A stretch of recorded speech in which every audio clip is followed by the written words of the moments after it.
Yo guys, what is going on? It is Invin here, and today what I am bringing to you all is a video on the brand new May 2022 developer update video. We've just received a couple of hours ago here.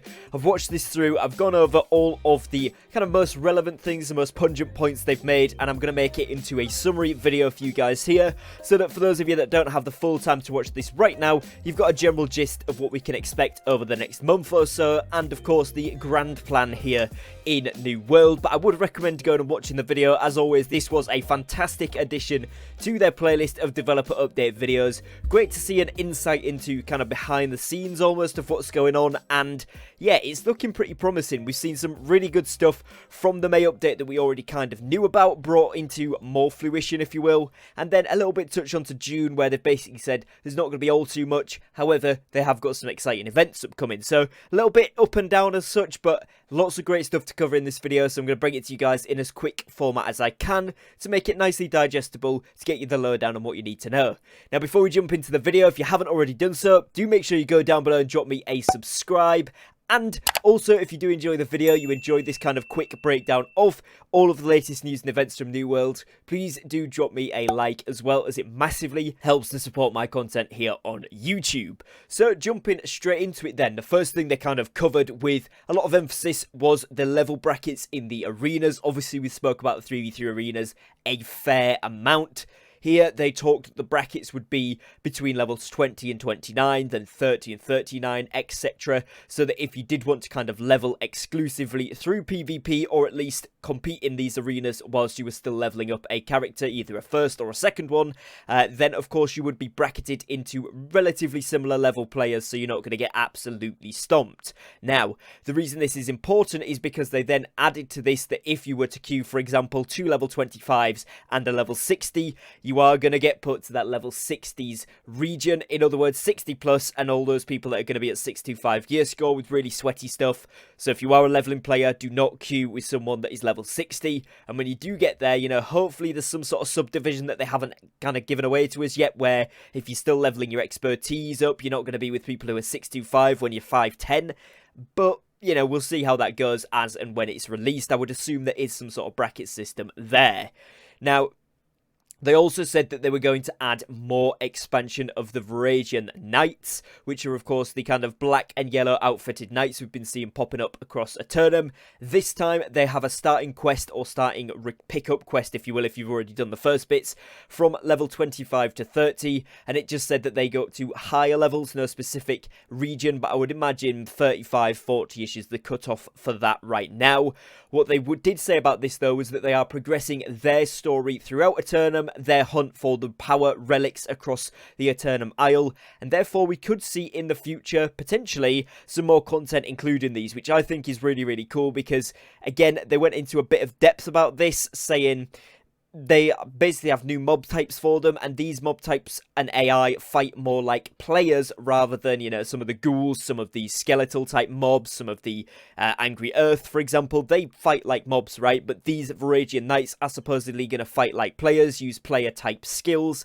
So if we did see this in endgame with some sort of combat, which I really hope we do, because I really want to get involved with them, they look super cool. But for right now, unless I go back and level a character, I've got no incentive to try these areas out. So whilst they're improving the leveling process, and I know that's important, hopefully in the future we get to see these bad boys beefed up at level 60, and who knows, maybe in this new area in autumn we could maybe see them, and hopefully we could even see an endgame expedition added as well in the future with these bad boys inside, which would be amazingly cool and probably very challenging if they do play like players like the team commented on. Now, they also talked about the release of the paid server transfers and region transfers, basically said that they have gone relatively well in terms of the server side of stuff. So I know a few of you may have comments on the economy side of stuff that this affected, but generally they've reduced a few of the cooldowns now, so you've actually got like 3 days to wait rather than just 1.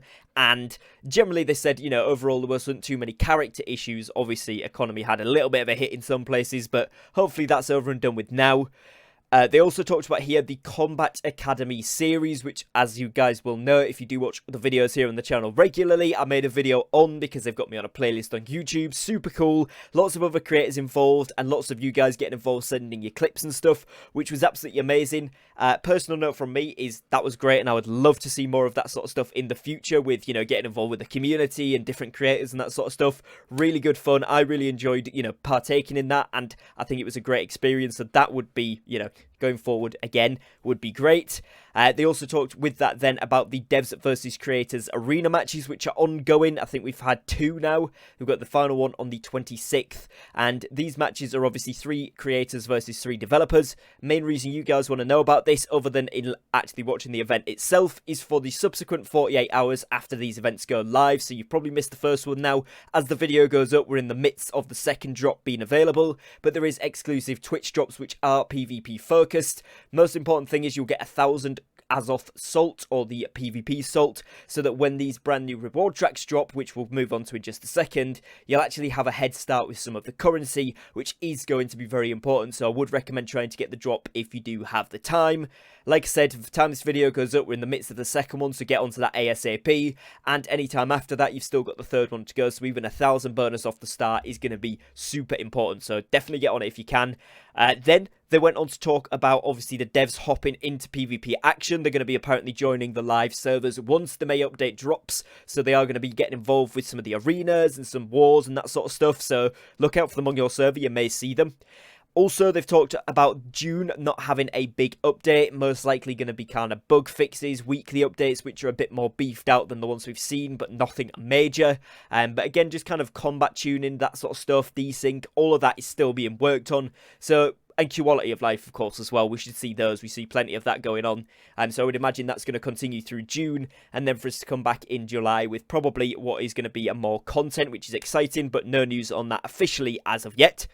They then talked about, of course, the EGGStravaganza, or the XP EGGStravaganza, as you guys will have seen if you saw my quick update video. They clarified that the double XP for this will be on refining, gathering, and weapons, and fishing is included, so maybe I'll have to go back and finally level this one up from like level 4 or whatever it is for me right now. So yeah, maybe that is in, but obviously great for refining, great for gathering if you guys do want to get those skills up. I know a lot of us already have 200 on them. Not crafting, but obviously inherently with there being double XP on the other ones, players are going to get more resources pumping around the economy, so therefore you can craft. Yeah, you're going to see swings and roundabouts, but you should be able to get some nice prices for some materials this when this event drops, which is said to be once the updaters drop, so looking at sometime early June, something to keep the players engaged. So I'll bring you guys again more updates on that once we know about it. They've also given us some fun stats here. So firstly, the Tempest Expedition and Mutation. Nishatum has the most players killed overall right now, with over 400,000 player kills, and then Isabella with 200,000 player kills, or over 200,000 player kills. So yeah, some big hitters from this new expedition. Of course, like I said, you've got the mutated version, so maybe that slightly sways it, but this is by far one of the hardest ones we've seen. They also gave us quite an interesting stat here, which is the fastest M10s completed on all of the mutations thus far into the game. So Dynasty's fastest M10 so far has been 21 minutes and 48 seconds. Genesis has been 13 minutes and 1 second. Lazarus is just under 25 minutes, or there could be a 19-minute one, but they haven't fully officially confirmed that, but they've seen some people have posted about it.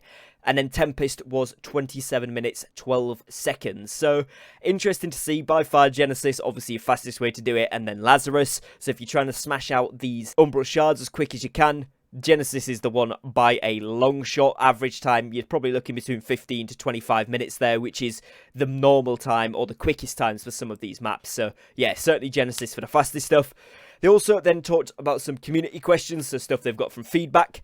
Firstly, here they've talked about future events, and basically they've said they want to make the objectives a lot clearer going forward, so how you can get all of the loot. For example, with the rabbit spawn, it wasn't quite clear how you got the chest.